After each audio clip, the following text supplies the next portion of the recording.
சாப்பிடுபவர் உணவுக்கு இடையில் அனைத்து உணவுகளையும் தவிர்ப்பது உணவை தவிர்ப்பவர் என்று கூறப்படுகிறது என்று அவர் விளக்கினார்.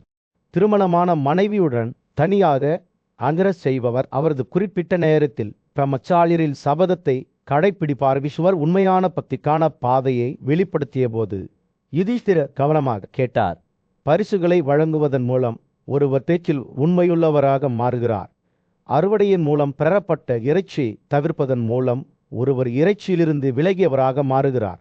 தாராளமாக கொடுப்பதன் மூலம் ஒருவர் அனைத்து ஆவங்களிலிருந்தும் தூய்மைப்படுத்தப்படுகிறார். பகலில் விழித்திருப்பதன் மூலம் ஒருவர் எப்போதும் விழிப்புடன் கருதப்படுகிறார். அவர்களின் உரையாடல் ஆழமடைந்த போது ஈஸ்வர் யுதிஷ்டிரருடன் பண்டைய காலத்தில் கதையை பகிர்ந்து கொண்டார். அப்போது 7 பெரிய முனிவர்கள் கடுமையான தேவையில் ஒரு பிராமண குடும்பத்தின் மீது வந்திருந்தனர். பசியால் பாதிக்கப்பட்ட முனிவர்கள் இறந்த மன்னரின் மகனான சைதியாவை உணவுக்காக சமைக்க வேண்டிய கட்டாயம் ஏற்பட்டது. விஸ்வர் கூறினார், அகிம்சை என்பது வன்முறை இல்லாதது மட்டுமல்ல, இரக்கம் மற்றும் சுய கட்டுப்பாடு இருப்பதும் கூட. ஒரு மன்னரிடமிருந்து பரிசுகளை ஏற்றுக்கொள்வது முதலில் எளிமையாக இருக்கலாம். புனித நீரில் கரையில் மற்றவர்களைப் போலவே இது ஒரு நாளாக இருந்தது. அந்த மரியாதைக்குரிய முனிவர்கள் புனித நீர்நிலைகளை தூய்மைப்படுத்துவதன் மூலம் தங்கள் பாவங்களிலிருந்து தங்களை தூய்மைப்படுத்திக் கொள்ள தொலைதூரத்திலிருந்து கூடியிருந்தனர். அவர்களில் சகா, அங்கிராக்கல், கவி, ஆஸ்தியர், நாரதர், பிரவதர், பிரிகு, வஸ்டர், தாஷர், கவதமர், விஸ்வாமித்தர், தமதட்டி, கலவா, அஸ்தகர், பரவாதா, அருந்ததி, வலகியாக்கள், சிறி, திலீபா, நவுஷா, அம்மரிஷா, ஏயாதி, துந்துமாரா மற்றும் பூ உள்ளிட்ட அவர்களின் காலத்தின் மிகவும் புகழ்பெற்ற மற்றும் சக்தி வாய்ந்த முனிவர்கள் சிலர் இருந்தனர். அவர்கள் தண்ணீரில் குளித்தபோது மகத்தான ஞானமும் வல்லமையும் கொண்ட அர்சியர் தான் பிரித்தெடுத்த தாமரை தண்டுகளை யாரோ எடுத்து சென்று கரையில் டெபாசிட் செய்திருப்பதை கவனித்தார். அவர் அற்பமானவர் அல்ல. அவரது சந்தேகங்கள் உடனடியாக எழுப்பப்பட்டன. என் தண்டுகளை யார் எடுத்து சென்றார்கள் என்று அவர் குமுறினார். அவரது குரல் தண்ணீருக்கு குறுக்கே எதிரொலித்தது. அஸ்திரின் வார்த்தைகளால் மற்ற முனிவர்கள் அதிர்ச்சி அடைந்தனர். மேலும் அவர்கள் ஏதேனும் தவறு செய்திருந்தால் தங்கள் பெயர்களை தெளிவுபடுத்த வேண்டும் என்று அவர்களுக்கு தெரியும். அவர்கள் அவரை சுற்றி கூடி நீதி மற்றும் உண்மையை நிலைநிறுத்துவதாக சத்தியம் செய்தனர். அஸ்திரனின் தண்டுகளை யாராவது உண்மையில் திருடியிருந்தால் ஒவ்வொருவரும் ஒரு குறிப்பிட்ட நடவடிக்கை எடுப்பதாக சபதம் செய்தனர். திருடன் தண்டிக்கப்பட்டால் தண்டிக்கப்படுவார் என்றும், தாக்கப்பட்டால் தாக்கப்படுவார் என்றும், பலியில் கொல்லப்படும் விலங்குகளின் முதுகெலும்பு இணைக்கப்பட்ட மாமிசத்தை சாப்பிடுவார் என்றும் பிரிகு அறிவித்த திருடன் தனது வேத படிப்பை புறக்கணிப்பதாகவும், வேட்டையாடுபவர்களை கட்டிக்கொண்டு ஒரு நகரத்திலோ அல்லது நகரத்திலோ ஒரு பிச்சைக்காரனாக வாழ்வதாகவும் வஸ்டர் உறுதியளித்தார். திருடன் எல்லா இடங்களிலும் எல்லாவற்றையும் விற்றுவை புத்தவைகளை தவறாக பயன்படுத்துவதாகவும் தவறான ஆதாரங்களை கொடுப்பதாகவும் காசியபா சபதம் செய்தார். திருடன் பெருமையுடன் வாழ்வார் என்று கௌதமர் அறிவித்தார். எல்லா உயிரினங்களையும் சமமாக பார்க்காத ஒரு புரிதலை காட்டி எப்போதும் ஆசைக்கும் கோபத்திற்கும் அடிபணிவாதருடன் தூய்மையற்றவனாக இருப்பார் என்று அங்கிராஸ் சபித்தார். நாய்களை கட்டிக்கொண்டு பிராமண கொலையில் குற்றவாளி என்று கண்டிக்கக்கூடிய பிராமணர் திருடன் தனது நண்பர்களுக்கு நன்றியற்றவனாக இருப்பார் என்றும், ஒரு சொத்தா பெண்ணை பெற்றெடுப்பார் என்றும், மற்றவர்களுடன் பகிர்ந்து கொள்ளாமல் வீட்டிற்கு வரும் எந்த நல்ல உணவையும் தனியாக சாப்பிடுவார் என்றும் புந்துமாரா சபதம் செய்தார்.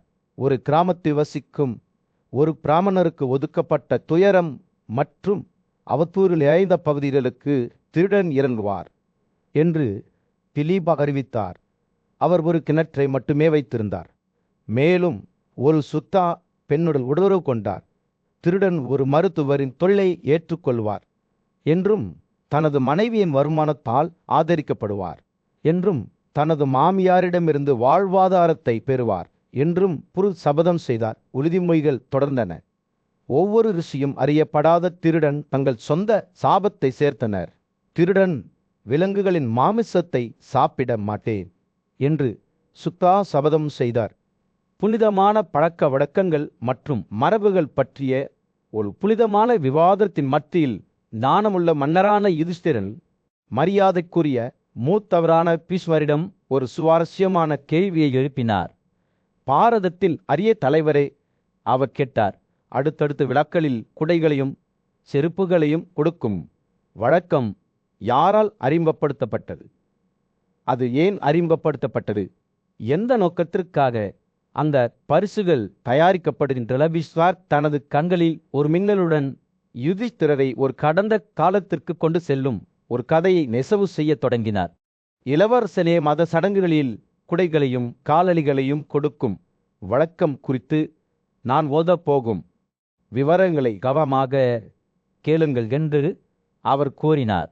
இதனால் பீஷ்மர் பண்டைய கோட்பாட்டின் திரைச்சிலை போல வெளிப்படும் ஒரு கதையை தொடங்கினார். தொலைதூர காலத்தில் பிரிகுவின் வம்சாவளியை சேர்ந்த சக்தி வாய்ந்த ரிஷி ஜமாதகி தனது வில்லை கொண்டு தனது அன்றாட பயிற்சியில் ஈடுபட்டிருந்தார். அவரது மனைவி ரேணுகா அவர் சுட்ட அம்புகளை சேகரித்து அவரிடம் கொண்டு வருவார். ஏனெனில் அவர் தனது அம்புகளின் விசில் சத்தம் மற்றும் அவரது வில்லில் சுழற்சியை கண்டு மகிழ்ச்சி அடைகிறார். ஒரு வெப்பமான நாளில் ஜேஷ்டாமுலா மாதத்தில் சூரியன் உச்சத்தில் இருந்தபோது ஜமாதாதியின் மனைவி ரேணுகா தனது கணவர் சுட்ட அம்புகளை எடுக்க புறப்பட்டார். இருப்பினும் அவர் விரைவில் கடுமையான வெப்பத்தால் எரிந்து ஒரு மரத்தின் கீழ் தஞ்சம் புகுந்தார். கணவனின் கோபத்திற்கு அஞ்சி அவள் ஒரு கணம் மட்டுமே ஓய்வெடுத்தபோது ரேணுகா மீண்டும் அம்புகளை எடுக்க திரும்பினாள். அவருடைய கால்கள் வலியால் துடிக்கின்றன. அவள் பீதியால் நடுங்கி கொண்டிருந்த ஜமாதகியின் அருகில் சென்றாள். கோபத்தால் நிரம்பிய பிசி தனது நேர்த்தியான முகமுள்ள மனைவியிடம் மீண்டும் மீண்டும் ஒரு ரேணுகா, நீ ஏன் திரும்பி வர இவ்வளவு தாமதமாகிவிட்டு? தனது குரலில் நடுங்கிய ரேணுகா தனது தாமதத்திற்கான காரணத்தை விளக்கினார். தவத்தில் செல்வம் நிறைந்தவரே, சூரியலின் கதிர்களால் என் தலை மற்றும் கால்கள் எரிந்தன. வெப்பத்தால் ஒடுக்கப்பட்ட நான் ஒரு மரத்தின் நிழலுக்குள் என்னை இணைத்துக் கொண்டேன். தனது மனைவியை இவ்வாறு துன்புறுத்திய பகல் நட்சத்திரத்தை அழிப்பதாக சபதம் செய்த போது ஜமாதகியின் கோபம் தீவிரமடைந்தது. ஜமாதகி சூரியலுக்கு எதிரே நின்று தனது வானவில்லை இழுத்து பல அம்புகளை எடுத்துக்கொண்ட போது சூரியனே அவருக்கு முன் தோன்றினார். பிராமணர் என்ற போர்வையில் சூரிய கடவுள் ஜமதகியின் அருகில் வந்து, சூரியன் உங்களுக்கு அதிருப்தி அளிக்க என்ன செய்தார்? வானத்தின் வழியாக சென்று பூமியிலிருந்து ஈரப்பதத்தை எடுத்து மழை வடிவில் மீண்டும் ஒரு முறை அதன் மீது ஊற்றுகிறார். சூரிய கடவுள் தொடர்ந்தார், ஓமியுருவாக்கம் செய்யுங்கள். இதன் மூலம் தான் மனிதர்களின் உணவு உருவாகிறது. அவர்களுக்கு மிகவும் பொருத்தமான உணவு வேதம். இந்தியாவில் பண்டைய நிலத்தில் 2 மரியாதைக்குரிய நபர்களிடையே ஒரு புராண கதை வெளிப்பட்டது. சக்தி வாய்ந்த முனிவரான ஜமதகி மற்றும் பிரகாசமான சூரிய கடவுளான சூலா. ஒரு நாள் சூரியன் வானத்தில் அதன் உச்சத்தை அடைந்தபோது அது ஒரு சாதாரண பிராமணராக மாறுவேடமிட்டு பணிவுடன் ஜமதகி நெருங்கியது. சூலா கைகளை மடக்கி மென்மையான தோணியில் தமக்கு ஏற்பட்ட கோபத்தை மறுபரிசீலனை செய்யுமாறு ஜமாதகியிடம் கெஞ்சினார். சூர்யா, ஓ புத்துயை பெற்ற ரிஷியே, சூரியன் எப்போதும் ஏக்கத்தில் இருக்கிறான். தொடர்ந்து முன்னேறி வரும் பகலின் கடவுளை நீங்கள் எவ்வாறு துளைக்க முடியும்? ஆனால் ஜமாதகி உறுதியுடன் இருந்தார். அவரது நெருப்பு ஆவி சகிப்புத்தன்மையின்றி இருந்தது. தனது முகத்தில் ஒரு பொழுதுபோக்கு குறிப்பை கொண்டு ஜமாதகி பதிலளித்தார், ஓ சூர்யா, உங்கள் மாறுவேடத்தில் நான் பார்க்கிறேன். நீங்கள் இருவரும் ஒரே நேரத்தில் அசைகிறீர்கள். அசையவில்லை என்பதை நான் அறிவேன். இன்று நான் உங்களுக்கு ஒரு பாடம் கற்பிக்கிறேன். அவர் சூரியனை தனது அம்புகளால் அடிப்பேன் என்று அறிவித்தார். அது மதிய நேரத்தில் வானத்தில் நிற்கும்போது ஜமதகியின் உறுதிப்பாட்டைக் கண்டு அதிர்ச்சியடைந்த சூர்யா பாதுகாப்புக்காக மன்றாடினார். ஓ புனிதரே என்று சூர்யா கூறினார், நான் புண்பட்டிருந்தாலும் இது நான் உமது கருணைக்கு ஆதரவளிக்கிறேன். ஆனால் ஜமதகி அசையவில்லை. அவரது மனம் முன்னால் உள்ள சவாலில் நிலைநிறுத்தப்பட்டது. சூரிய கடவுள் அவை தொடர்ந்து வேண்டிக் கொண்டிருக்கையில் ஜமரத்தியின் வெளிப்பாடு மென்மையாகி அவர் புன்னகைத்தார். சூர்யாவிடம், நீங்கள் என் பாதுகாப்பை கோரியபோது நீங்கள் என்ன பயப்படுகிறீர்கள்? ஒரு சபையை கொல்லக்கூடிய ஒரு மனிதர் தனது பொதுகரின் படுக்கையை மீறுவாரா அல்லது மது அருந்துவா என்று கேட்டார். முனிவரின் வார்த்தைகள் ஒரு களமான எச்சரிக்கையை கொண்டிருந்தன். சூர்யா தனது வரம்புகளை உணர்ந்து ஜமரதிக்கு தலைவணங்கினார். மரியாதை மற்றும் நன்றியின் சைகையில் அவருக்கு ஒரு குடியும் ஒரு ஜோடி செருப்புகளையும் பரிசாக வழங்கினார். இந்த குடியை எடுத்துக்கொள்ளுங்கள், ஓ பெரிய கிசு என்று சூர்யா கூறினார். இதன் மூலம் தலையின் கதிர்களிலிருந்து பாதுகாக்கப்படலாம். இந்த ஜோடி செருப்புகள் கால்களின் பாதுகாப்பிற்காக தோளால் செய்யப்படுகின்றன. ஜமாதகி பரிசுகளை ஏற்றுக்கொண்ட போது இந்த பிரசாதங்கள் 3 உலகங்களிலும் புனித சடங்குகளின் ஒருங்கிணைந்த பகுதியாக மாறும் என்று சூர்யா அறிவித்தார். அன்று முதல் பிராமணர்களுக்கு குடைகள் மற்றும் காலணிகள் கொடுக்கும் பாரம்பரியம் ஒரு சிறந்த செயலாக நிறுவப்பட்டது. மரியாதைக்குரிய முனிவரான பீஷ்மர் இந்த வர்க்கத்தின் நல்லொழுக்கங்களை புகழ்ந்துரைப்பதன் மூலம் கதையை தொடர்ந்தார். பிராமணர்களுக்கு 100 விழா எலும்புகளுடன் வெள்ளை குடைகளை வழங்குபவர்கள் மரணத்திற்கு பிறகு நித்திய மகிழ்ச்சியை பெறுவார்கள் என்றும், பிராமணர்கள் அப்தரர்கள் மற்றும் தேவர்களால் சூழப்பட்ட இந்திரனின் சாம்ராஜ்யத்தில் வசிப்பார்கள் என்றும் அவர் விளக்கினார். கதை முடிந்தவுடன் பீஷ்மர் இந்த பாரம்பரியத்தின் முக்கியத்துவத்தை வலியுறுத்தினார். ஓ வலிமையானவரே, அவர் கூறினார், சாதகா பிராமணர்களுக்கு காலணிகளை கொடுப்பவர் அல்லது சடங்குகளை பின்பற்றுபவர்களுக்கு காலணிகளை கொடுப்பவர். தஸ்திலபுரத்தில் பரபரப்பான தெருக்களில் ஒரு சூடான பிரகாசத்தை வீசும் சூரியன் ராஜ்யத்தின் மீது உதயமாக தொடங்கியிருந்தது. பாண்டவ சகோதரர்களில் மூத்தவரான யுதிஷ்டர் அவரது சிம்மாசனத்தில் ஆழ்ந்த சிந்தனையில் அமர்ந்திருந்தார். அவர் மரியாதைக்குரிய மூத்த அரசியல்வாதியான பீஷ்மரிடம் திரும்பி வழிகாட்டலை கேட்டார். யுதிஷ்டிரன், ஓ பாரத இனத்தின் தலை சிறந்த தலைவரே, ஒரு வீட்டுக்காரரின் கடமைகளை பற்றி நீங்கள் எனக்கு சொல்கிறீர்களா? இந்த உலகத்தில் மட்டுமல்ல, மறுமையிலும் செழிப்பை கொண்டு வரும் வாழ்க்கையை வாழ நான் என்ன செய்ய வேண்டும்? பீஷ்மரின் கண்கள் ஒரு அறிவார்ந்த ஒளியால் பிரகாசித்தன. அவர் தலையை அசைத்து பழமையான மற்றும் காலமற்ற குரலில் பேசத் தொடங்கினார். பாரதரே, நான் உங்களுக்கு சொல்கிறேன், வாசுதேவ மற்றும் பூமி தெய்வத்தின் கதையை. இது ஒரு பழைய கதை, ஆனால் மிகுந்த ஞானம் கொண்ட ஒன்று என்று பீஷ்மர் கூறினார். பீஷ்மரின் வார்த்தைகள் யுதிஷ்டிரனை நீண்ட காலத்திற்கு அழைத்து சென்றன. அப்போது வலிமையான மன்னரான வாசுதேவர் நல்லொழுக்க வாழ்க்கையை எப்படி வாழ வேண்டும் என்பதற்கான வழிகாட்டுதலுக்காக பூமி தெய்வத்தை நாடினார். வாசுதேவர் பூமியின் தெய்வத்தை மரியாதையுடனும் பணிவுடனும் வணங்கினார். வணக்கத்திற்குரியவரே என்று அவர் கூறினார். பிரபஞ்சத்தின் ரகசியங்களை உங்கள் பரந்த எல்லைக்குள் வைத்திருப்பதை நான் கேள்விப்பட்டேன். ஒரு வீட்டுக்காரராக இருப்பதன் அர்த்தம் என்ன என்பதை பற்றிய உங்கள் ஞானத்தை எல்லுடன் பகிர்ந்து கொள்ளுங்கள். பூமி தேவி வாசுதேவரின் மீது கருணையுடன் புன்னகைத்தார்.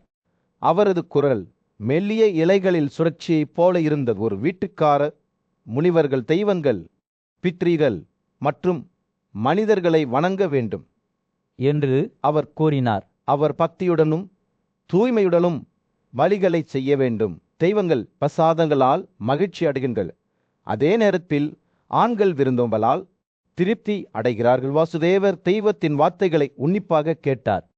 அவரது இதயம் அவரது இலட்சியங்களுக்கு ஏற்ப வாழ வேண்டும் என்ற விருப்பத்தால் நிரம்பியது. நான் வேறு என்ன செய்ய வேண்டும் என்று கேட்டார். அவர்களில் உணவை தவிர்த்து உங்கள் புனித நெருப்பு மற்றும் பலிகளை செலுத்துங்கள்.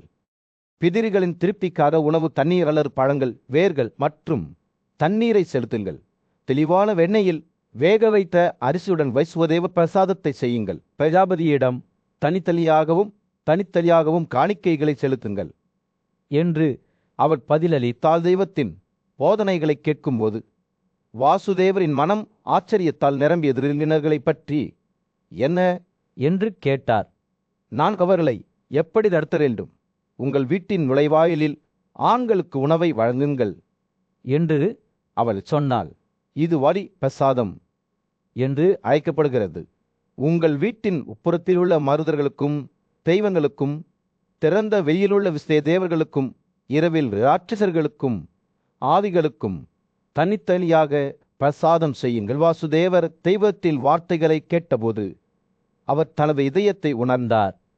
பண்டைய ஞானத்தின் புனித அரங்குகளில் பாரத வந்தத்தின் நீதியான மன்னரான யுதிஷ்டிரர் மதிப்பிற்குரிய முனிவரான பீஷ்மரிடம் ஞானம் தேடினார்.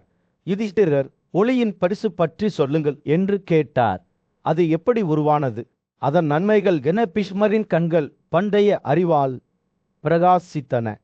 அவர் கதையை விவரிக்கத் தொடங்கினார். பண்டைய நாடுகளில் தங்க சிக்கலான துறவியான சுவர்ணர் அனைத்து வேதங்களிலும் தேர்ச்சி பெற்று பல உன்னதமான ஆன்மாக்களை முறியடித்தார். ஒரு நாள் தனது மலையான மேருவின் கம்பீரமான மார்பில் நடந்து செல்லும் போது சுவர்ணர் அனைத்து உயிரினங்களுக்கும் இறைவன் மனுவை சந்தித்தார். அவர்கள் சிந்தனையான அமைதியில் ஒன்றாக அமர்ந்தபோது சுவர்ணர் மனுவிடம் ஒரு ஆழமான மர்மத்தை பற்றி அவருக்கு விளக்குமாறு கேட்டார். சுவர்ணன் கேட்டான், தெய்வங்களுக்கு பூக்களையும் தூபத்தையும் செலுத்தும் இந்த நடைமுறை அது எப்படி உருவானது, அதன் நன்மைகள் என்னவென்று தேய்மே சிரித்தார். ஏனென்றால் அவர் காலத்தின் விடியலை கண்டார். அவர் ஒரு பண்டைய கதையை ஓதத் தொடங்கினார். இது பிரபஞ்சத்தின் ரகசியங்களை அவிழ்க்கும். கடந்த காலத்தில் ஞானம் உள்ள பிராமணரான சுக்கிரல் 3 உலகங்களையும் ஆட்சி செய்த வலிமை மிக்கிற தைச்ச மன்னரான வாலியை சந்தித்தார். அவர்கள் மரியாதையுடன் அமைதியாக அமர்ந்திருந்தபோது வாலி சுக்கிரனிடம் பூக்களையும் தூபத்தையும் தெய்வங்களுக்கு வழங்குவதன் நன்மைகள் குறித்து கேட்டார். சுக்கிரன் பேசத் தொடங்கியதும் அவரது கண்கள் பண்டைய ஞானத்தால் பிரகாசித்தனார். அசுரர்களின் இளவரசனை என்று சுக்தா கூறினார். தவம் முதலில் வாழ்க்கையில் தோன்றிய போது ஒளியின் பரிசு உருவானது. கிரக்கமும் நல்லொழுக்கங்களும் தொடர்ந்தன.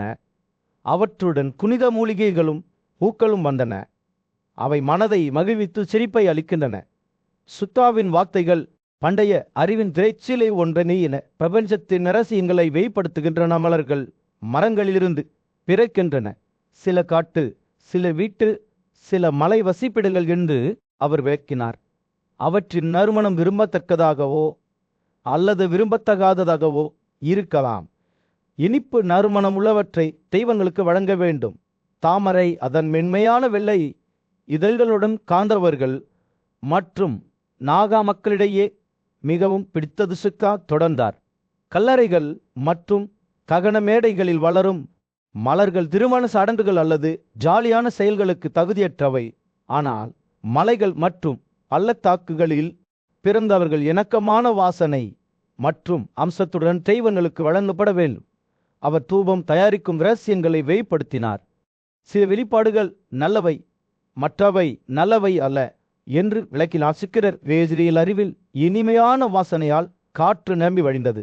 யுதிஷ்டிரரின் கண்கள் புரிதலால் பிரகாசித்தன. பீஷ்மர் தெரிந்தே புன்னகைத்தார்.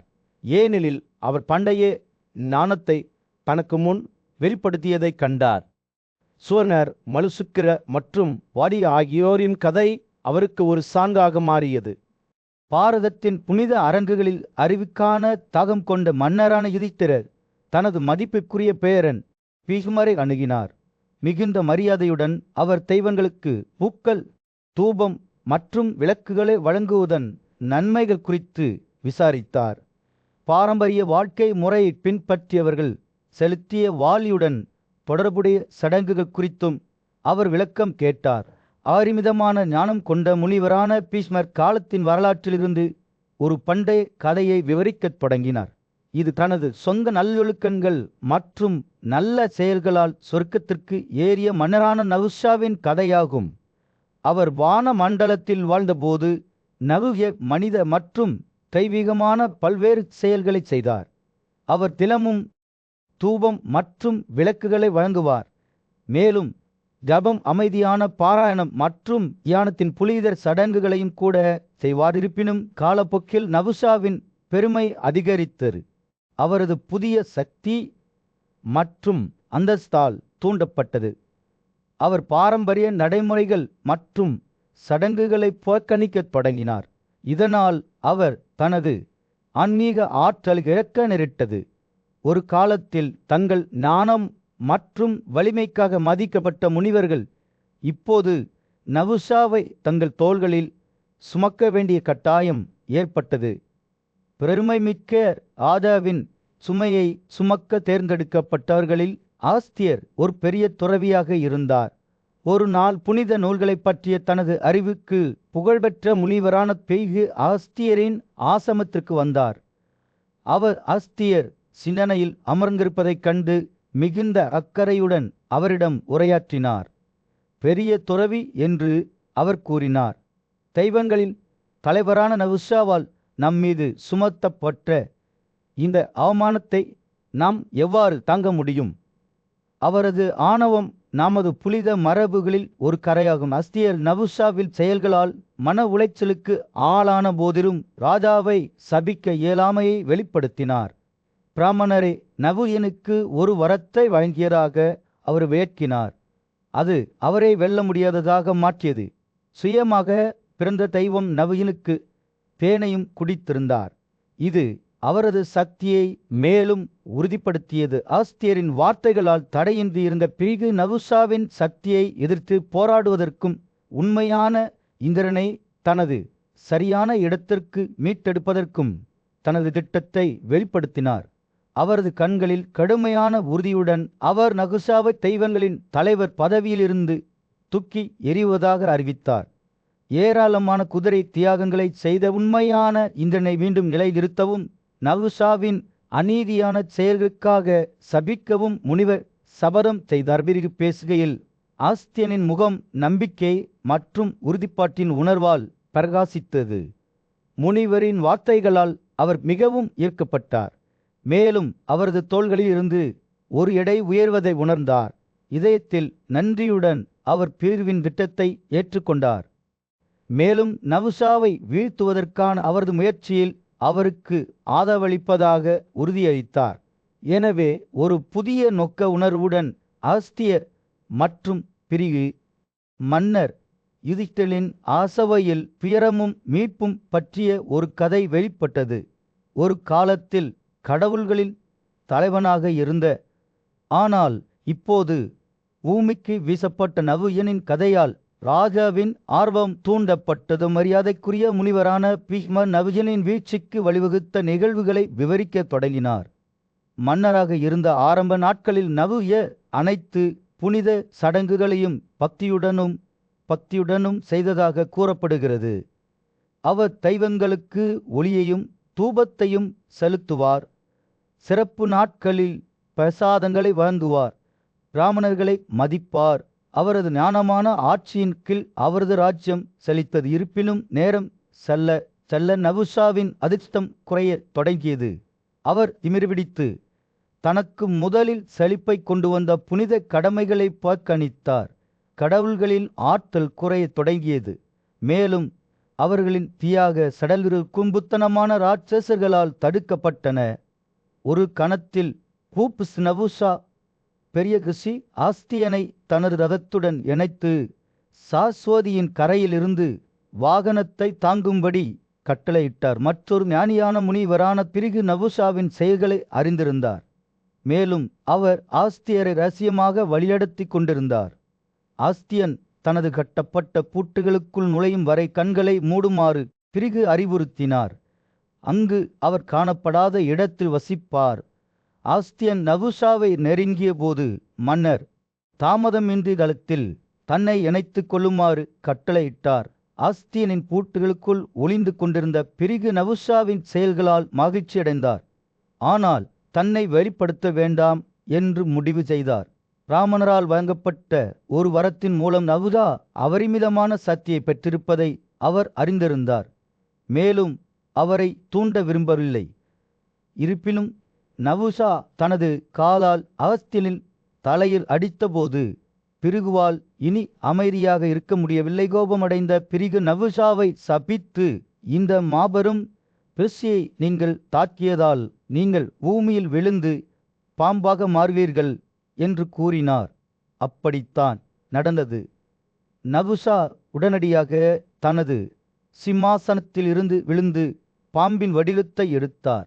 ஆனால் அவரது வீழ்ச்சியடைந்த நிலையிலும் கூட நவுஷா தனது முந்தைய சுயத்தின் சில ஒற்றுமையை தக்க வைத்து கொண்டார். அவர் தன்னை மீட்டெடுக்க வேண்டும் என்ற நம்பிக்கையில் பேகுவை திருப்திப்படுத்தத் தொடங்கினார். ஆஸ்தியர் இரக்கத்தால் நிரம்பியிருந்தார். முனிவரை சமாதானப்படுத்துவதற்கான நவுஷாவின் முயற்சிகளுடன் சேர்ந்தார். இறுதியில் பிரிகு அவர்களின் பக்தியால் ஈர்க்கப்பட்டார். மேலும் சாபத்தை உயர்த்த ஒப்புக்கொண்டார். திருப்பிலும் வருங்கால மன்னனான யுதிஷ்டிரர் இந்த விதியிலிருந்து தன்னை காப்பாற்றும் வரை தனது மீட்பு வராது என்று அவர் நவுஷலை எச்சரித்தார். இந்த வார்த்தைகளுடன் பிரிகு மறைந்துவிட்டார். ஆஸ்தியர் தனது ஆசிரமத்துக்கு திரும்பினார். ஆண்டுகள் கழிந்தன. மேலும் நகுஷையின் கதை சொர்க்கத்தின் வரலாற்றில் மறக்கப்பட்டது. ஆனால் மன்னர் யுதிஷ்டிரர் வந்தபோது ஒரு துக்கமான உரையாடலின் மத்தியில் யுதிஷ்டிரர் தனது மதிப்பிற்குரிய மாமா பீஷ்மரிடம் ஒரு கேள்வியை கேட்டார். அந்த துயரமான ஆமாக்கள் எங்கே செல்கின்றன என்று அவர் கேட்டார். பிராமணர்களுக்கு சொந்தமான புனித பொருட்களை யார் திருடுகிறார்கள் அல்லது தவறாக பயன்படுத்துகிறார்கள்? பீஷ்மரின் கண்கள் ஒரு பண்டைய கதையை விவரிக்க தொடங்கும் போது மேகமூட்டமாக தோன்றில் ஒரு தாய் தூத நாட்டில் தாழ்மையான சந்தலாவும் ஒரு சத்திரியனும் வழிகளை தாண்டி சென்றனர். ஆசிரத்தத்தை சேர்ந்த சத்திரியர் சந்தாலாவின் சிதைந்த தோற்றத்தை பார்த்து ஏளனம் செய்தார்.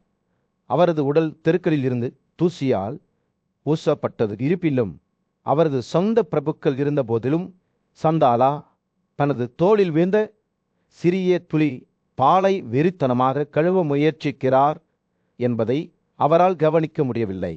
பாலை கழுவுவதில் உள்ள இந்த வெறித்தனம் என்ன என்று அவமதிப்பு குரலில் கேட்ட சத்திரியர், இது போன்ற அசுத்தங்களால் மூடப்படுவது ஒரு சந்தாலாவின் விதி அல்லவா? சந்தலா தனது கதையை சொல்லத் தொடங்கியதும் அவரது கண்கள் வெட்கத்தில் மூழ்கின.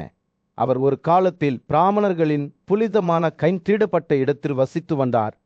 விலங்குகள் அழைத்து செல்லப்பட்ட போது அருகிலுள்ள சோமா தாவங்களில் சிறிது கசிந்தது. அந்த தாவங்களிலிருந்து சாறு குடித்த பிராமணர்கள் அதே சோமத்தை பயன்படுத்தி பலியை செய்த ராஜாவுடன் சேர்ந்து அனைவரும் நரகத்தில் பாதிக்கப்படுவார்கள் என்று தீர்ப்பளிக்கப்பட்டன. சந்தாவின் சொந்த கதை ஒரு சோகம். அவர் நாய்கள் வைக்கப்பட்ட அதே இடத்தில் ஒரு பிரம்மச்சரியனாக வாழ்ந்தார். அவரது அற்பமானவோ திருடப்பட்ட விலங்குகளின் பாலால் காயப்படிந்தது. எனவே அவர் இந்த வாழ்க்கையில் ஒரு சந்தாலாவாக பிறந்தார். வெட்கத்துடன் பூமியில் சுற்றி திரிவதற்கு சபிக்கப்பட்ட சத்திரியர் அதை கேட்டபோது அவரது வெறிப்பாடு மேன்மை அடைந்தது. சந்தலரின் துக்கத்தில் ஆழத்தை அவர் கண்டார். அவர்களில் மிகவும் மோசமானவர்கள் கூட மீட்புக்கு அப்பாற்பட்டவர்கள் அல்ல என்பதை உணர்ந்தார். சந்தலன் தனது கடந்த கால வாழ்க்கையை பற்றி பேசினார். அங்கு அவர் அனைத்து அறிவிலும் தேர்ச்சி பெற்றவர், ஆனால் பெருமையால் குருடனானார். அவர் விலங்குகளின் முதுகெலும்புகளுடன் இணைக்கப்பட்ட இறைச்சியை உட்கொண்டார். இதோதான் இப்போது இந்த நிலைக்கு தள்ளப்பட்டு விட்டேன் என்று அவரது சிதைந்த வடிவத்தை சுட்டிக்காட்டி சந்தலா கூறினார். காலம் அதன் கொடூரமான கையை என் மீது விளையாடியுள்ளது. சத்திரியனின் இதயம் சந்தலனிடம் சென்றது. தனது சொந்த வாழ்க்கையிலும் கூட அவர் பல மீறல்களை செய்திருப்பதை அவர் அறிந்திருந்தார்.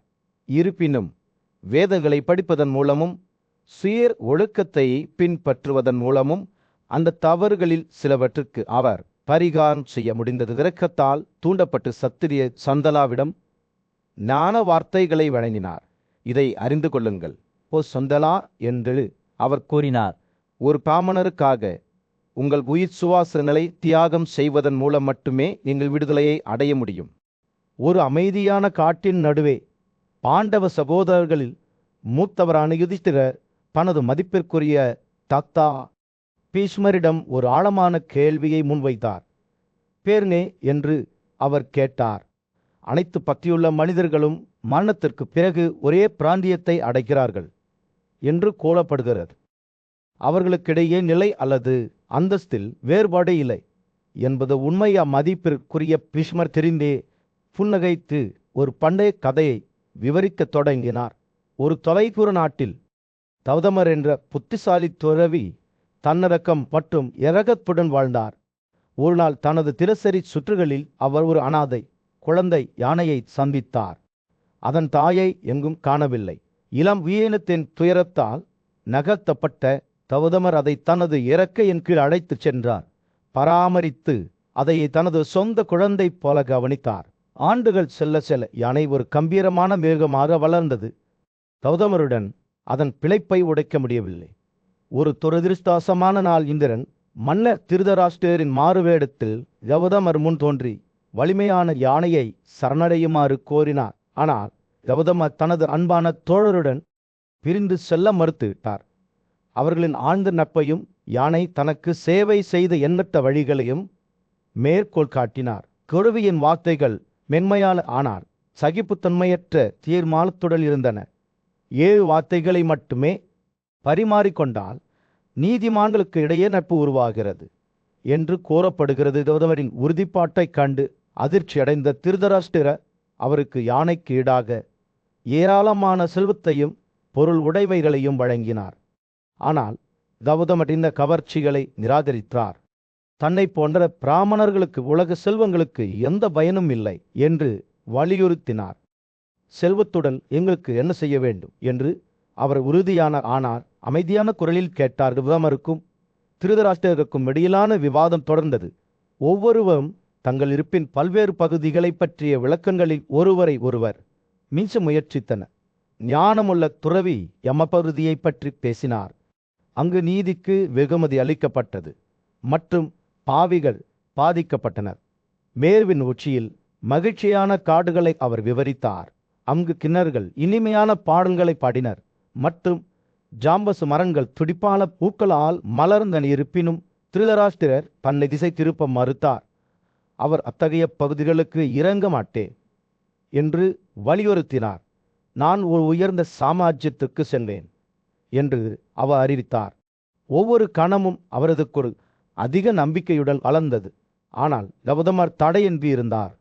யானை வசிக்கும் பல்வேறு பகுதிகளை பற்றி பேசும்போது அவரது கண்கள் அதன் மீது நிலைத்திருந்தன. உரையாடல் தொடர்ந்தது.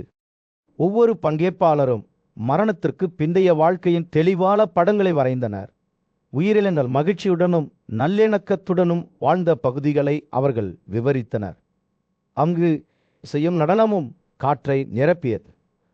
சமூக விதிமுறைகளின் கட்டுப்பாடுகளிலிருந்து பெண்கள் விடுபட்டனர்.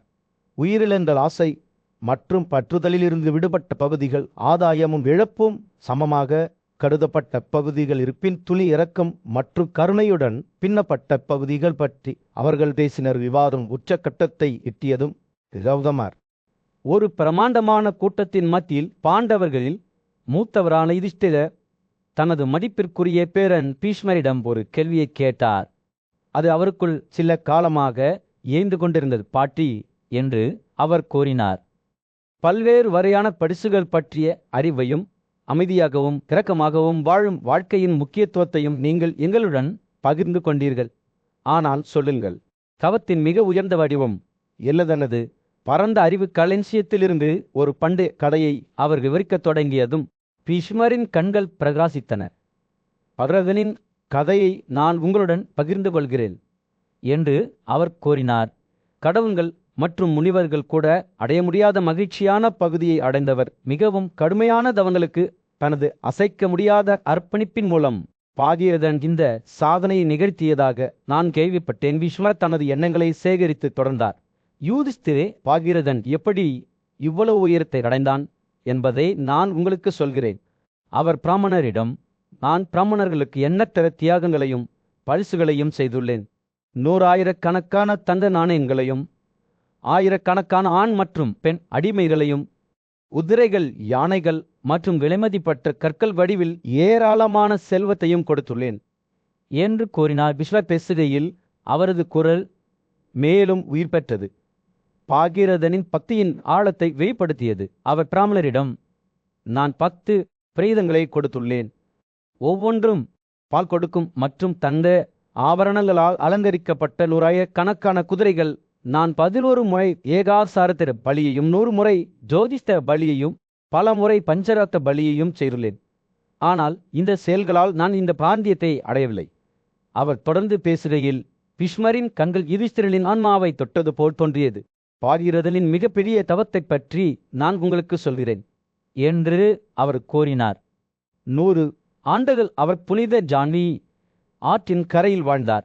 மிகவும் கடுமையான தவத்தை கடைபிடித்து பிராமணர்களுக்கு பரிசுகளை வழங்கினார். அவர் புஷ்கர ஏரிகளிலும் காணிக்கைகளை வழங்கினார். அங்கு 600,000 கணக்கான குதிரைகளையும் வழங்கினார். விஸ்மர் கதையை நினைவு கூர்ந்தபோது பாரீரதலின் பக்தியின் ஆழத்தை பற்றிய அவளது வளர்ந்து வரும் புரிதலை யுதிஷ்டிரரின் முகம் பிரதிபலித்தார். பேரனே, தியாகங்களைப் பற்றி என்ன என்று அவர் கேட்டார். பீஷ்மர் சிரித்தார்.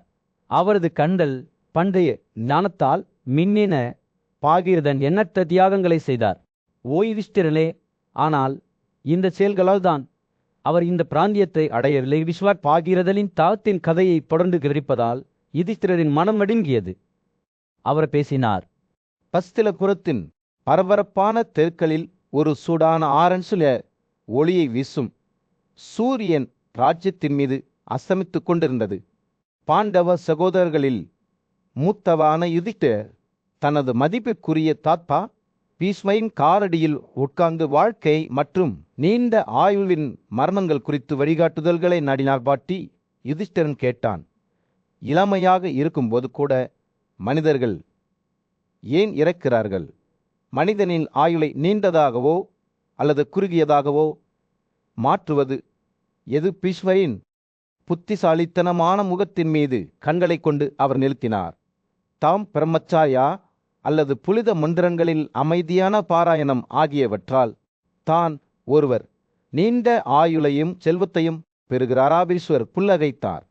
அவரது கண்கள் பண்டைய ஞானத்தால் மின்னின.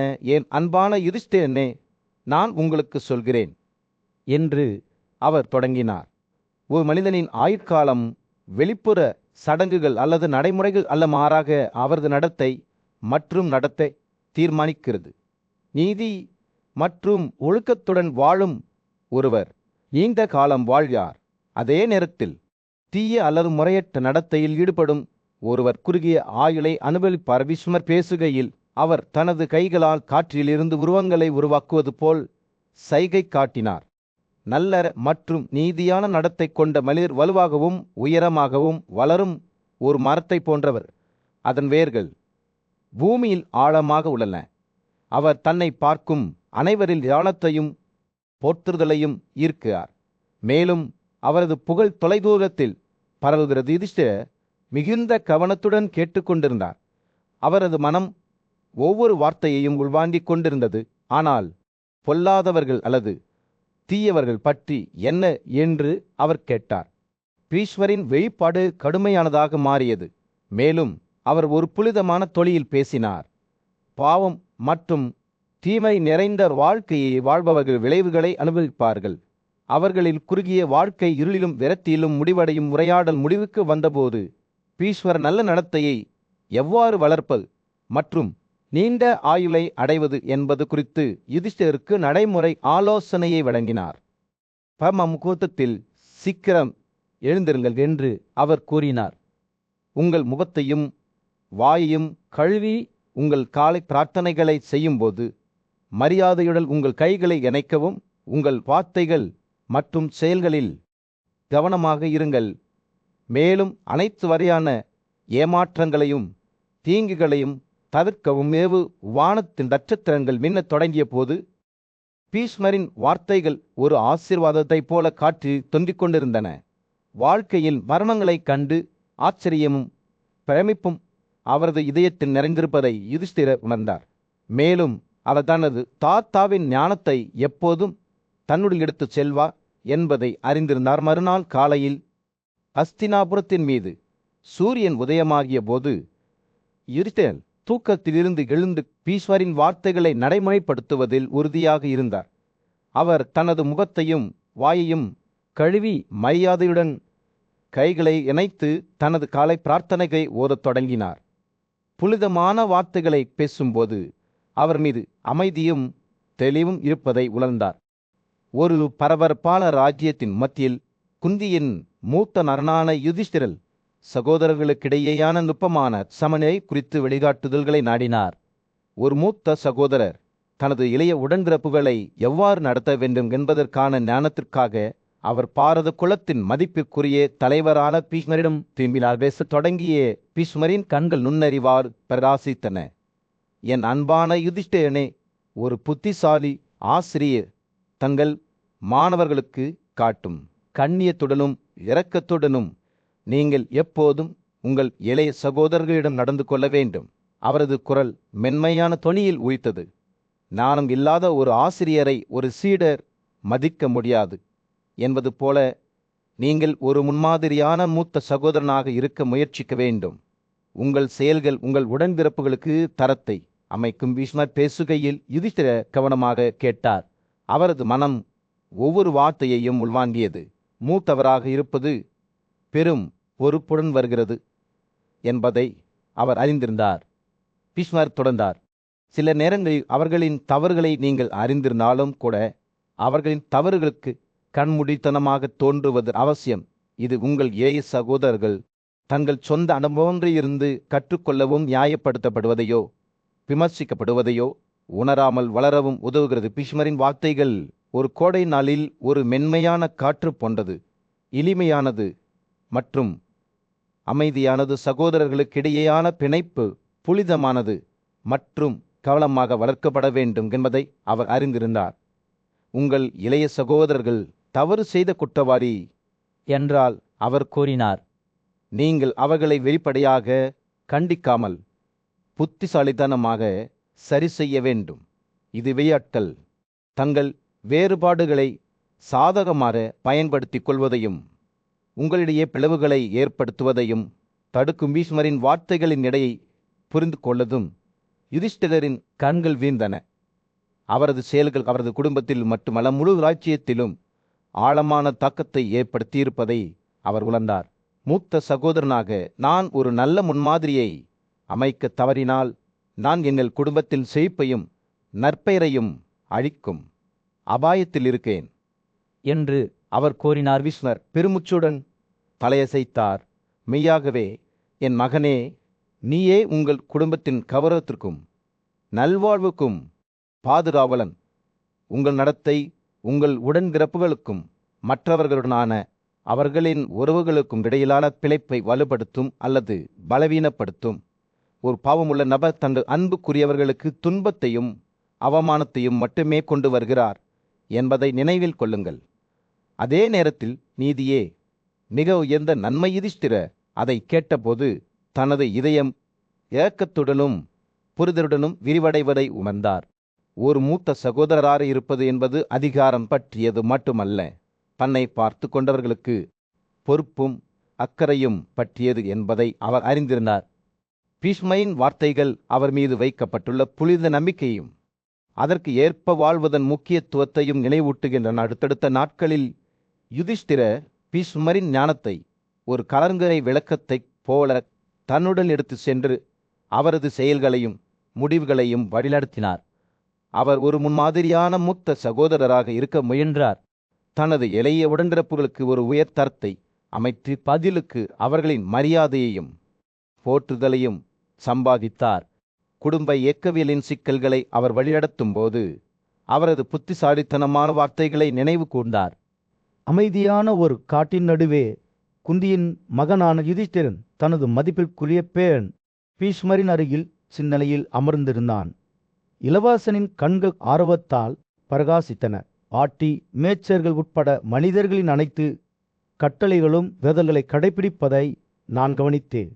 ஆனால் இந்த நடைமுறையின் பின்னணியில் என்ன காரணம்? இது உண்மையில் நல்லதான்? நாணியும் மரியாதைக்குரியவருமான பீஷ்மர் தெரிந்தே புன்னகைத்தார்.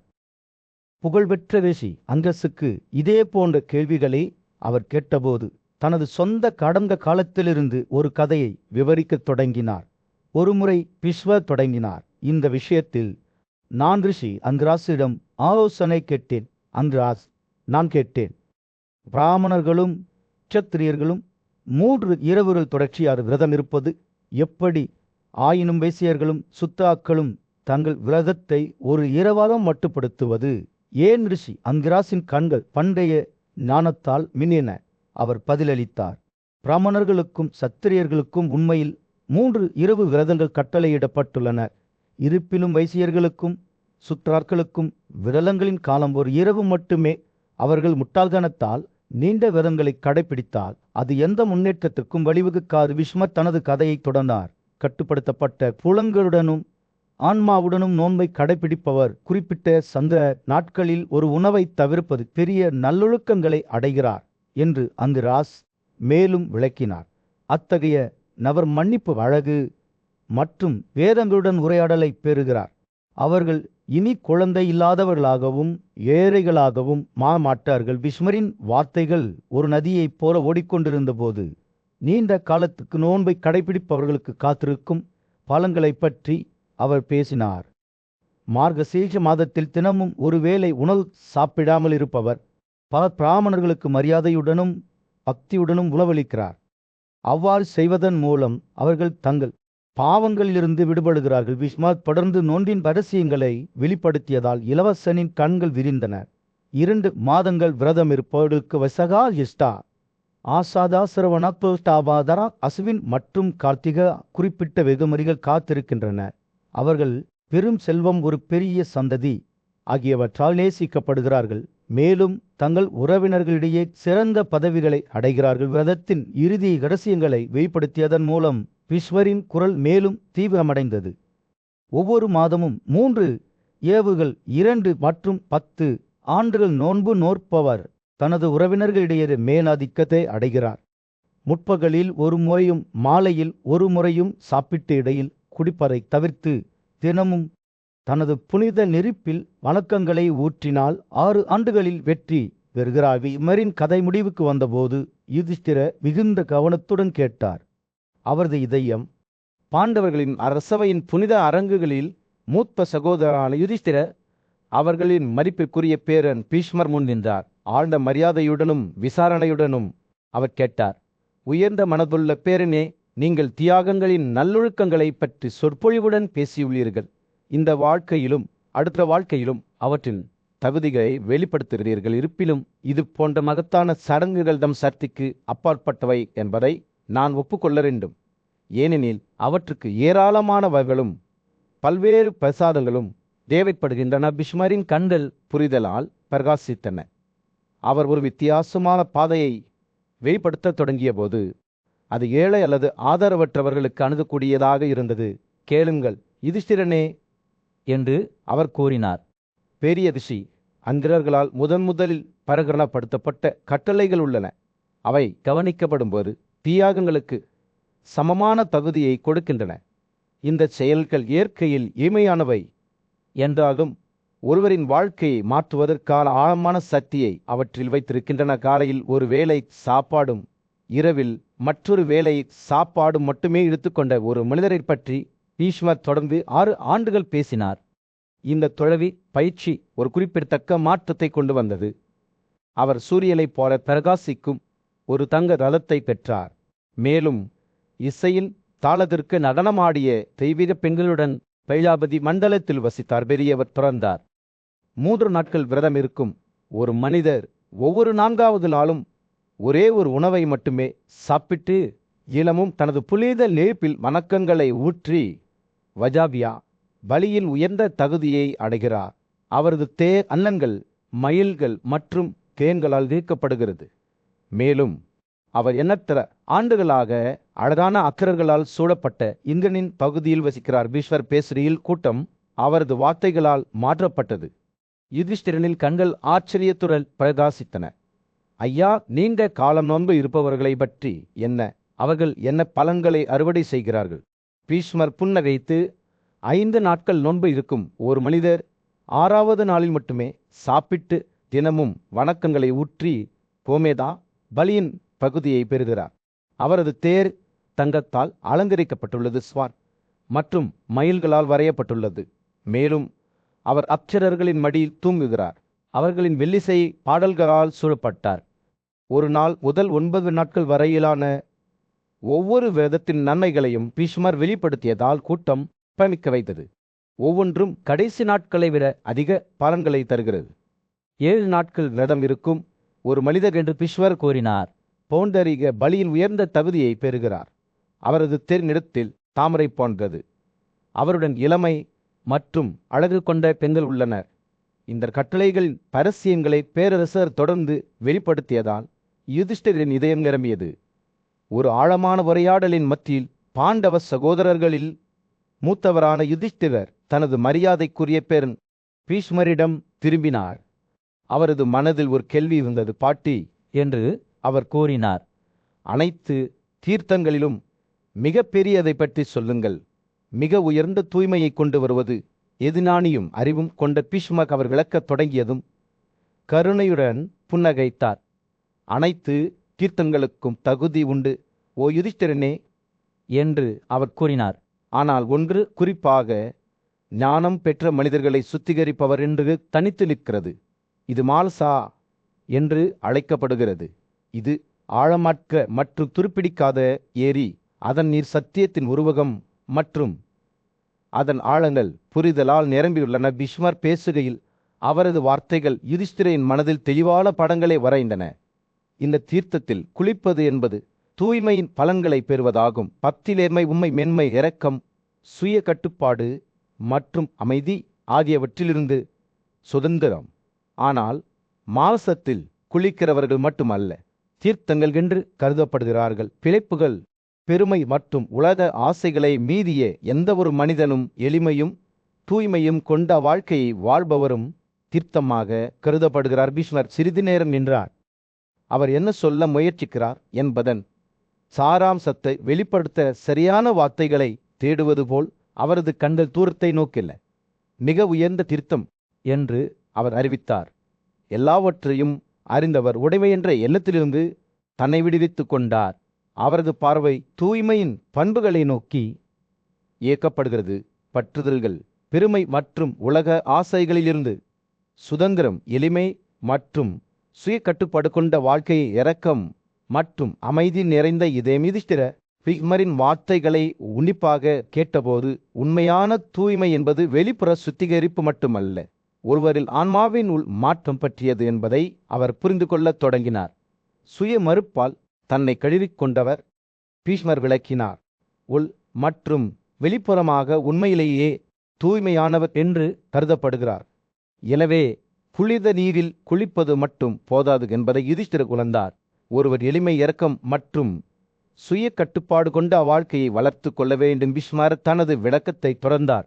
பூமியில் உள்ள தீர்த்தங்களை பற்றி பேசினார். ஆண்கள் பெயர்களை உச்சரிப்பதன் மூலமும், குளியல் செய்வதன் மூலமும், காணிக்கைகளை வழங்குவதன் மூலமும் தங்களை தாங்களே தூய்மைப்படுத்திக் கொள்ளக்கூடிய குறிப்பிட்ட இடங்கள் உடலில் தீர்த்தங்களிலும் பூமியில் உள்ளவற்றிலும் குளிப்பதன் மூலம் ஒருவர் தாமதமின்றி வெற்றியை பெற முடியும் என்று அவர் கூறினார்.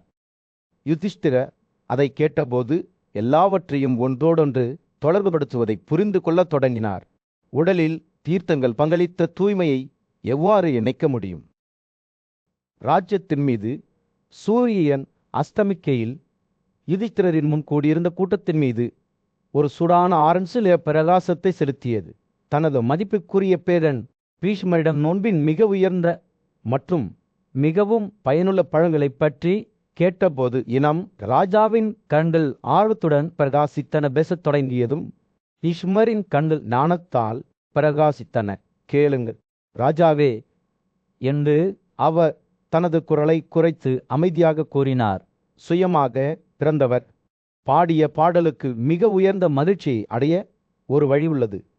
எல்லா துன்பங்களிலிருந்தும் விடுதலைக்கு வழிவகுக்கும் ஒரு பாறை மார்க்க சிர்ஷா மாதத்தில் சந்திரனின் 12ஆம் நாளில் ஒருவர் விரமிரும்பி கிறிஸ்தரை இரவும் பகலும் கேசவராக வணங்க வேண்டும். அவ்வாறு செய்வதன் மூலம் குதிரை தியாகத்தின் தகுதியை அடைந்து அனைத்து பாவங்களிலிருந்தும் தூய்மை அடைகிறார். பீஷ்மர் பண்டே ஞானத்தின் ரகசியங்களை தொடர்ந்து வெளிப்படுத்தியதால் யுதிஷ்டிரின் கண்கள் ஆர்வத்துடன் விரிவடைந்தன. பௌஷா மாதத்தில் அவர் கூறினார், ஒருவர் சந்திரனின் 12ஆம் நாளில் விரம் இருக்க வேண்டும். கிறிஸ்தரை இரவும் பகலும் நாராயணனாக வணங்க வேண்டும். இது வதாபே தியாகத்தின் தகுதிகளையும் மிக உயர்ந்த வெற்றியையும் தருகிறது. பீஷ்மர் பேசுகையில் அவரது வார்த்தைகள் ஆன்மீக சத்தியத்தின் ஒரு திரைச்சிலை பக்தி மற்றும் சுய ஒழுக்கத்தின் சக்தியை வெளிப்படுத்தியது. மாதத்தின் குறிப்பிட்ட நாட்களில் வேதம் இருக்கும்போது கிறிஸ்தரை பல்வேறு பெயர்களுடனும் பண்புருடலும் வணங்குவது எவ்வாறு வெவ்வேறு வெகுமதிகளுக்கு வழிவகுக்கும் என்பதை அவர் விவைத்தார். மாதத்தில் சந்திரனின் 12ஆம் நாளில் ஒருவர் விரதமிருந்து கிறிஸ்தரை மாதவனாக இரவும் பகலும் வணங்க வேண்டும் என்று அவர் கூறினார். இது ராஜ்சுயா பலியின் தகுதிகளை கொண்டு வந்து ஒருவரின் சொந்த இனத்தை துயரத்திலிருந்து காப்பாற்றுகிறது. யுதிஷ்டிரர் கவனமாக கேட்டபோது பீஷ்மர் சுய பிறப்பின் ரகசியங்களை தொடர்ந்து வெளிப்படுத்தினார். பால்குணா மாதத்தில் அவர் கூறினார், ஒருவர் சந்திரனின் 12ஆம் நாளில் விரதம் இருக்க வேண்டும். கிறிஸ்தரை பகல் மற்றும் இரவு முழுவதும் கோவிந்தராக வணங்க வேண்டும். இது ஒருவர் அதிராத்திர பலியின் தகுதியை கொண்டு வந்து சோமபருதிக்கு வழிவகுக்கிறது. கடந்து செல்லும் ஒவ்வொரு கணமும் யுதிஷ்டிரரின் புரிதல் ஆழமடைந்தது. அவரது இதயம் ஆச்சரியம் மற்றும் பிரமிப்பு உணர்வால் நிரம்பியது. ஈஸ்வர் மாதத்தின் குறிப்பிட்ட நாட்களில் நோன்பின் பலன்களை வெளிப்படுத்திய போது கிறிஸ்தவை பல்வேறு பெயர்களுடனும் பண்புருடலும் வணங்கினார். சைத்தா மாதத்தில் சந்திரனின் 12ஆம் நாளில் ஒருவர் விரதம் இருக்க வேண்டும். பகல் மற்றும் இரவு முழுவதும் கிறிஸ்தை விஷ்ணுவாக வணங்க வேண்டும். இது புண்டரிக பலியின் தகுதியை கொண்டு வந்து தெய்வத்தின் பகுதிக்கு வழிவகுக்கிறது என்று பீஷ்மர் கூறினார். சூரியன் அடிவானத்திற்கு கீழே மூழ்கி ராஜ்யத்தை ஒரு மென்மையான அந்தி ஒளியில் செலுத்திய போது பீஷ்மர் தனது வெளிப்பாடுகளை முடித்தார். ஒரு வருடத்திற்கு இந்த விரதத்தை கடைபிடிப்பதன் மூலம் என்று அவர் கூறினார். தனது வாழ்க்கையின் அந்தி நேரத்தில் பீஷ்மர் தனது அம்புகளின் படுக்கையில் மெழுகுவர்த்தி ஒளியின் மென்மையான ஒளியால் சூழப்பட்டார். அவரது கண்கள் பல ஆண்டுகளின் இடையால் சோர்வாக இருந்த போதிலும் ஆழமான ஞானத்துடன் பிரகாசித்தன. பாண்டேவின் மகனும் சிம்மாசனத்தின் வாரிசுமான யுதிஷ்டிரர் மரியாதையுடன் அவரை அணுகினார். இளம் ராஜாவின் முகம் உள்ளே இருந்த கொந்தளிப்பை பிரதிபலித்தது. வாழ்க்கையின் மர்மங்களை பற்றி கேள்விகளால் அவரது மனது ஓடுகிறது. அவர் பீஷ்மரின் படுக்கையை நெருங்கிய போது யுதிஷ்டிரர் ஏக்கம் நிறைந்த குரலில் பேசினார். பாட்டி, நான் எப்போதும் இருப்பின் ரகசியங்களை புரிந்து கொள்ள முயற்சிக்கிறேன். ஒருவர் எப்படி அழகையும் செழிப்பையும் பெற முடியும்? ஒருவர் எப்படி ஒரு மகிழ்ச்சியான மனநிலையை வளர்த்து செல்வத்தையும் மகிழ்ச்சியையும் திரட்ட முடியும்? பண்டைய போரீரரின் வழிகாட்டுதனை தேடும் வார்த்தைகள் ஒரு பிரார்த்தனை போல காற்றில் தொங்கிக் கொண்டிருந்தன. பீஷ்மரின் பார்வை வயதாகும்போது பலவீனமடைந்தாலும் ஒரு ஒளியால் பிரகாசித்தது. அவர் புன்னகைத்தார். அவரது கண்கள் அவற்றுக்குள் அறிவின் உலகத்தை வைத்திருப்பது போல் தோன்றியது. யுதிஷ்டிரன் அவர் தனது குரலை குறைத்து இனிமையாக்கினார். பதில் நமக்கு மேலே உள்ள வான நடனர் குழுவில் உள்ளது. சந்திரன் நட்சத்திரமான மூலாவுடன் கண்ணை இணைத்து கொள்ளும்போது, ரோகிணி தனது கன்றுக்குட்டியில் பிரகாசிக்கும் போது, பால்குனி தனது ஆசனவாயை ஒளிர செய்யும் போது, அப்போதுதான் சந்திரவதா சபதம் மேற்கொள்ளப்பட வேண்டும். இவர் பேசுகையில் அவரது வார்த்தைகள் யுதிஷ்டிரனை விண்மீன்களின் சிக்கலான நடனத்தின் மூலம் வழிநடத்தும் தெய்வீக இயக்கவியலில் ஒரு திரைச்சீலை வரைந்தன. உங்கள் முழங்கால் மூட்டுகள் அஸ்வினியுடன் இணைக்கப்படும் போது, உங்கள் கால்கள் ஆசாதர்களை தொடும் போது, கிருத்திகா உங்கள் இடுப்பை அலங்கரிக்கும் போது, புனர்வசு உங்கள் விரல்களை முடிசூட்டும் போது, அப்போதுதான் நீங்கள் இந்த புனித சபதத்தை தொடங்க வேண்டும். இளம் மன்னர் கவனமாக கேட்டார்.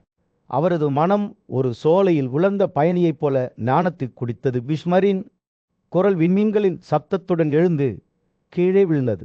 அனுராதா உங்கள் வயிற்றை ஒளிய செய்யும்போது, விசாராக்கள் உங்கள் கைகளை நெருங்கி, பஸ்தர் உங்கள் கைகளை வழியெடுத்தும் போது, அப்போதுதான் நீங்கள் வான தாளத்திற்கு சரணடைய வேண்டும்.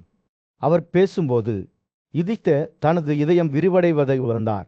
அவருக்கு முன்னால் இருப்பதின் துணி வெளிப்படுகிறது போல ஞானமுள்ள போர்வியர் துறந்தார்.